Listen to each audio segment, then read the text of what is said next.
जुत्ता चप्पल लगाएर खानु स्वास्थ्यको लागि प्रतिकूल। आयुर्विज्ञानमा के भनेको छ त भन्दा यो भुङ्क्ते व्यष्टित शिरा यस भुङ्क्ते विमुख सोपानस्कश्च यो भुङ्क्ते सर्वं विद्या तदासुरम। यानी कुनै वस्तुले शिर ढाकेर शिरमा चाहिँ टोपी लगाएर हैन शिरमा फेटाहरू गुतेर खानु हुँदैन र अनुचित दिशातिर मुख फर्काएर, अनुचित दिशा भनेको दक्षिण दिशा, पश्चिम दिशा र नैऋत्य दिशामा मुख फर्काएर पनि खानु हुँदैन र जुत्ता चप्पल लगाएर पनि खानु हुँदैन।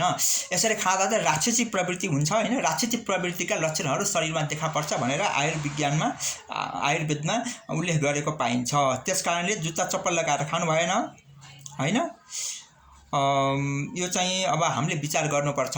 फोहोर लुगा लगाएर खानु भएन हैन, दुर्गन्धित लुगाले खानु भएन हैन। अब खानको लागि पनि अब त स्वच्छ खानेकुरा भएर मात्र पनि भएन नि त हैन।